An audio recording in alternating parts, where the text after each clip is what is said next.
मराठवाड़ा में अगर आप देखेंगे तो यहाँ पर इस सर्वे में 47 सीटें रखी गई हैं। ये देखिए, मराठवाड़ा में जब ये हेलीकॉप्टर शॉट चलता है तो मराठवाड़ा के 8 जिले की 45 सीटों पर वोट परसेंटेज 37 है महायुति के लिए और 42 है महाविकास आघाड़ी आगे चलता हुआ दिखाई दे रहा है। और महाविकास आघाड़ी यहाँ पर 42% वोट्स के साथ है, महायुति 37% के साथ है। इस पूरे इलाके को आप देखेंगे तो मराठा आरक्षण सबसे बड़ा मुद्दा। मनोज जारांगे पाटिल ने भूख हड़ताल की थी। 33% मराठा है महाराष्ट्र में, वो आरक्षण की मांग कर रहे हैं। आखिरकार उन्हें किसी तरह से समझाया था एकनाथ शिंदे ने, भूख हड़ताल तो उन्होंने तोड़ दी, लेकिन मराठा इस बात पर अड़े हुए हैं कि जो 27% ओबीसी आरक्षण है उसमें कुणबी को मिलता है मराठा में से, तो बाकी मराठाओं को भी उसी 27 ओबीसी में आप शामिल कीजिए, क्योंकि जैसे ही अलग से आरक्षण दिया जाता है तो वो कोर्ट में जाके मामला अटक जाता है 50% के डेडलॉक पर। और ये देखिए, सीट आपके सामने आ गए। यहाँ पर भी बाजी मारती हुई मराठवाड़ा में महाविकास आघाड़ी 20 सीटों पर और वहीं पर महायुति 14 पर। अकेले अपने दम पर पिछली बार 2019 में 16 सीटें तो सिर्फ बीजेपी यहां लाई थी, 16 सीटें। इसी के साथ शिवसेना लाई थी 12 सीटें। कांग्रेस का प्रदर्शन अच्छा नहीं रहा था, 8 एनसीपी और उनकी थी, उनसे कहीं बेहतर प्रदर्शन बीजेपी और शिवसेना का था। लेकिन इस बार मामला कैसे पलट गया है देखिए, महाविकास आघाड़ी। अब आप फिर से पूछेंगे कि सीटें 47, आप बता रहे हैं 34 का, तो यहां से भी निकाल दीजिए कुछ सीटें, क्योंकि सी वोटर का ये कहना है कि 61 सीटें ऐसी हैं जहां पर हम नहीं बता सकते हैं कि कौन आगे है, कांटे की टक्कर है वहां पर। दिलचस्प है। चलिए अगले इलाके में भी हम जाएंगे। हम बड़ी खबर इस वक्त की आपको बता दें, अभी तक के आप नंबर्स को देखेंगे तो महाराष्ट्र चुनाव पर सी वोटर का ये एग्जिट पोल मराठवाड़ा में महाविकास आघाड़ी को आगे बढ़त के संकेत साफ दे रहा है। महाविकास आघाड़ी को ज्यादा सीटें आती हुई दिख रही हैं। एनडीए के खाते में 14 सीटें और 20 सीटें इंडिया गठबंधन को, यानी महाविकास आघाड़ी को। मामला 6 सीटों के गैप का है और महाविकास आघाड़ी अच्छा करती हुई दिखाई दे रही है। अब चलिए, जो खास मेहमान हमारे साथ बने हुए हैं उनके साथ जल्दी से इस पर चर्चा कर लेते हैं। अब विनोद जी, आपको भी ऐसा ही लग रहा था? हम माने, कई लोग ये मान रहे थे कि जो मराठवाड़ा में मराठा आरक्षण का मुद्दा है वो उनको भारी पड़ सकता है, और इसी के साथ विदर्भ के इलाके में जो सोया और कपास के खेती वाले किसान हैं वो प्रॉब्लम आ सकती है। प्रेम शुक्ला जी भी हमारे साथ जुड़ गए हैं और मनीषा कांडे जी हमारे साथ जुड़ रही हैं, शिवसेना का वो पक्ष रखेंगी।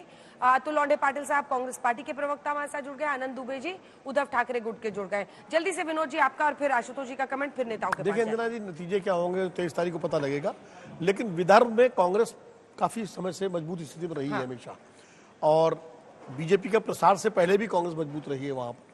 तो विदर्भ और मराठवाड़ा में मराठा कंसोलिडेशन का जो मुद्दा है, क्योंकि शरद पवार का जो सारा प्रभाव है बारामती और पूरे इलाके में, वो मराठवाड़ा में सबसे ज्यादा है।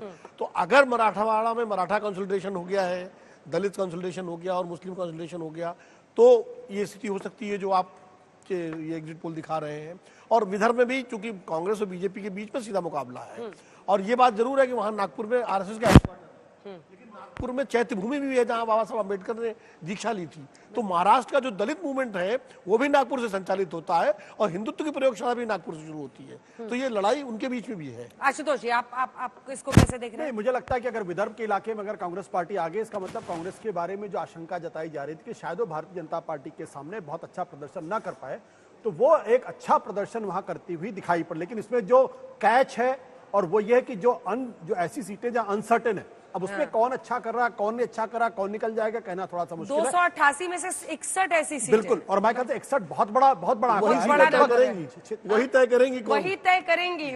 करेंगी। प्रेम शुक्ला जी, अब ये संकेत साफ मिल रहे हैं विदर्भ, और अभी देखिए अपने दर्शकों को, नेताओं को भी ये बताते हुए वोटिंग खत्म हो गई है, ये वोटर्स को इन्फ्लुएंस करने के लिए नहीं किया जा रहा है। नंबर्स जो सर्वे किए गए हैं, एक दिन का टाइम लेकर, महाराष्ट्र बड़ा राज्य है, जो फीडबैक जनता से आ रहा है उसके आधार पर एक्सट्रापोलेशन करके ये सीट्स और वोटिंग परसेंटेज हम आपको दिखा रहे हैं। कोई इसमें दमखम नहीं है और दावेदारी नहीं है कि यही सही है यही गलत है। जो नंबर्स एक प्रोजेक्ट हो रहे हैं, रुझान दिख रहा है, वो हम आपको दिखा रहे हैं। ये बताते हुए शुक्ला जी, ये 2 इलाकों से आपके लिए अच्छी खबर आ रही है, और विदर्भ में तो 60 सीटें हैं, अगर वहां पर मामला फंसेगा तो मुश्किल हो जाएगी, नहीं? देखिए अंजना जी, हम जो है सी वोटर के अपने एग्जिट पोल के विज्ञान को प्रणाम करते हैं। आपके यहाँ जो 54,555 लोगों से ये सर्वे किया गया है, एवरेज एक सीट पर 189 लोगों से ये सर्वे किया गया है। भारतीय जनता पार्टी और महायुति के हमारे जो बूथ पर बैठे लोग हैं, अगर हम उनकी संख्या देखें तो इससे कई गुना ज्यादा है। और भारतीय जनता पार्टी के जो पन्ना प्रमुखों से लेकर बूथ प्रमुखों से लेकर जो हमारा नेटवर्क है, हमें उससे जो फीडबैक मिला है उसके अनुसार हम मराठवाड़ा और विदर्भ दोनों में महाविकास आघाड़ी की तुलना में ज्यादा सीटें जीतने में कामयाब होंगे। सी वोटर ने हमको मध्य प्रदेश में भी चुनाव हराने की जो है एग्जिट पोल उनके परिणाम थे, छत्तीसगढ़ में भी यही परिणाम थे, हरियाणा में भी यही परिणाम थे। उनका अपना तकनीक है, उनकी तकनीक को हम उसको चुनौती देने का कोई कारण नहीं है। वो अपनी तकनीक से अपनी चीजें रखते हैं, लेकिन हमारी भी अपनी तकनीक है। हमारी भी जो चुनावी व्यवस्था है, उस चुनावी व्यवस्था के अनुसार हमें पूरा विश्वास है कि भारतीय जनता पार्टी के नेतृत्व में महायुति जो है उसको महाराष्ट्र में विदर्भ और मराठवाड़ा समेत प्रचंड विजय हासिल होगी। इसमें हमारे मन में रंच मात्र भी आशंका नहीं है। ठीक है, अभी तो तमाम बाकी के भी जो 4 इलाके हैं वहां से आना है, कुल 6 इलाके हैं जिसमें हम नंबर्स दिखाएंगे वहां पर क्या होता है। लेकिन अभी 2 इलाके से आपके लिए अच्छी खबर आती हुई अतुल जी, आज मुझे लग रहा है बाजी पलटेगी। आज पर सीट पर कितने लोग, और उससे ज्यादा तो हमारे बूथ के लोग मुझे प्रेम शुक्ला जी सुना रहे हैं। आपको अच्छा लग रहा होगा, आनंद आ रहा होगा दुबे जी को भी। नहीं अंजना जी, मैंने आपको पहले ही कहा था, आप नागपुर में थे, नागपुर में हेलीकॉप्टर शॉट आपने किया था।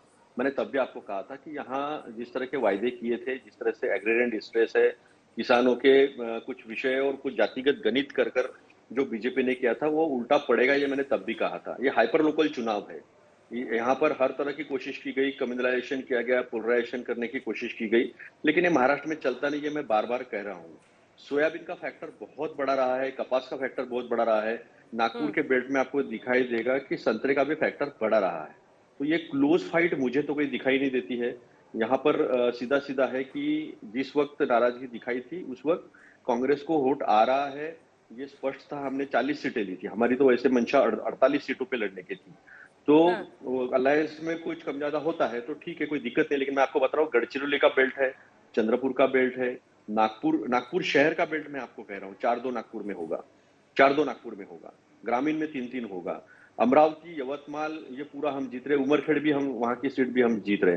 तो हमारे पास अपने एक कैलकुलेशन है, और उस कैलकुलेशन के हिसाब से जो मतदान हुआ है वो मतदान पूरी तरह महाविकास आघाड़ी के फेवर में हुआ है। इवन अमरावती इलाके में दरियापुर का जो सीट हुआ है, वो दरियापुर का सीट भी यूबीटी जीत रही है। उद्धव बालासाहेब ठाकरे शिवसेना जो है वो जीत रही है। और मैं आपको ये बता दूं कि देवेंद्र फडणवीस की खुद की सीट फंसी हुई है नागपुर में, दक्षिण पश्चिम में। मैं आपके चैनल से बता रहा हूँ, ऐसा नहीं है कि हाँ नहीं, मैं आपको जो वास्तविकता है वो वास्तविकता बता रहा हूँ। देवेंद्र फडणवीस जी की खुद की सीट फंसी। देखिए, उनसे भी पूछेंगे तो वो पटोले जी की सीट बताएंगे फंसी हुई है। पटोले जी की सीट 40,000 के नीचे आने वाली नहीं है। 40,000 की लीड से पटोले जी की सीट निकल जाएगी, वहां पे कोई तो दिक्कत ही नहीं है। अभी उनसे पूछूंगी ना तो वो भी अपना बताएंगे कि हम तो इतने मार्जिन से जीत रहे हैं। नहीं अंजना जी, हम लोग इंडिविजुअल्स पर बहुत सेंसिटिव रहता है। बिल्कुल ठीक है सर, बहुत इंडिविजुअल्स को लेकर हम लोग बोलने से बचे तो अच्छा है, क्योंकि इस एग्जिट पोल में हमने इंडिविजुअल्स को लेकर कोई भी डेटा नहीं कलेक्ट किया है। लेकिन मनीषा गांधी जी वो अमरावती तक कह रहे हैं, दावा कर रहे हैं, और ये वो इलाका है जहां पर नवनीत राणा हार गई जब वो बीजेपी से चुनावी मैदान में उतरी थी पिछली बार। उनके पति भी वहां पर एक सीट पर लड़ रहे हैं, जिनकी पार्टी को आप लोगों ने 2 टिकट दिया है। ये 2 इलाके में अगर ऐसा स्कोर कार्ड आपका रहता है तो ये तो चिंता की बात है। देखिए, ये एग्जिट पोल जो है कल से देख रहे 6 या 7 सर्वेज अलग अलग है, और अलग अलग सर्वेज अलग अलग बातें करते हैं। तो ये एग्जिट पोल है, ये एग्जैक्ट पोल नहीं है। पहली बात तो ये कि ये जो विदर्भ की बात हम कर रहे हैं, यहाँ पर अतुल लोंढे जी है और सारे यहाँ पर आनंद दुबे है। आनंद दुबे बहुत खुश दिख रहे हैं, ठीक है, मगर देखिए कि ये फेक नैरेटिव जो चला लोकसभा के समय वो अब नहीं चला। लोगों को समझ में आ गया कि कहीं कोई संविधान में बदलाव नहीं, कहीं कोई रिजर्वेशन कहीं से हटाने की बात नहीं। उल्टा राहुल गांधी जाकर विदेश में कुछ कुछ बातें करते हैं, तो छोड़ दीजिए विदेश की बात, मगर हम अपने विदर्भ में आते हैं। तो विदर्भ में कास्ट फैक्टर मानती हूँ कि वह बहुत स्ट्रांग है, और कास्ट पॉलिटिक्स भी बहुत स्ट्रांग है। मगर महायुति सरकार ने 2.5 साल में जो काम किया वो भी लोगों के सामने है। जो योजनाएं लाई हर एक तबके के लोगों के लिए, चाहे किसान हो, चाहे महिला हो, महिलाओं के लिए तो फ्लैगशिप प्रोजेक्ट हमने लाया, जो लाड़की बहन योजना, वो तो इतनी सुपर हिट योजना हुई कि बहनों ने, ठीक है। हमें विश्वास है कि हमें वोट दिया होगा, और हम काम के बलबूते हमने वोट मांगे, कोई इमोशनल कार्ड नहीं, कोई अलग तरह की बातें नहीं। विदर्भ में सिर्फ चला तो प्रगति और विकास का मुद्दा चला है। ठीक है, जल्दी से एक बार दुबे जी से एक प्रतिक्रिया ले लेते हैं, फिर बाकी इलाकों की दिखाएंगे। अक्सर देखा जाता है अनिल दुबे जी, सुबह सुबह जब पेटियां कुछ खुलती हैं मामला कुछ और होता है, और दोपहर होते होते पलटता है, आगे पलटता जाता है। इससे भी तो बहुत सारे इलाके बाकी हैं, लेकिन खुश होने की वजह अगर मिल रही है तो आप बताइए कितने खुश हैं। पर ये कांग्रेस के लिए अच्छी खबर है इन इलाकों से। नमस्ते। अंजना जी नमस्ते। देखिए हम सभी सर्वे का बहुत सम्मान करते हैं। सर्वे को हम एक अपनापन में लेते हैं, और सर्वे को मैं व्यक्तिगत मनोरंजन के रूप में लेता हूँ, क्योंकि अभी 2-3 दिन का समय बचता है चुनाव के बाद, तो अपना बीपी नहीं बढ़ाना है मुझे।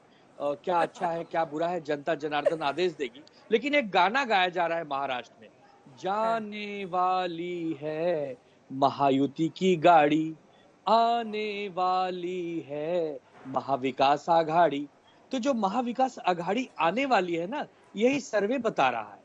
अरे सर्वे तो उसी दिन महाराष्ट्र में आ गया जब 2022 में 20 जून को एक बहुत बड़ी गद्दारी हुई। सर्वे तो उसी दिन महाराष्ट्र में आ गया जब एक चलती हुई सरकार को षड्यंत्र करके गिराया गया। लोग इंतजार कर रहे थे नतीजों का, नतीजे परसों आ जाएंगे। तो सभी सर्वे चलिए, अच्छा है सर, इश्क में लोग शायर बन जाते हैं, चुनावों ने आपको गायक बना दिया है, अच्छी बात है। जल्दी से दिखा देते हैं अगला इलाका, जल्दी से हेलीकॉप्टर शॉट में दिखाते हैं। हेलीकॉप्टर शॉट में अगला इलाका जिसे हम दिखा रहे हैं आपको, महाराष्ट्र में कुल 6 इलाके हैं, जिसमें हमने मराठवाड़ा और विदर्भ का इलाका आपको दिखा दिया है।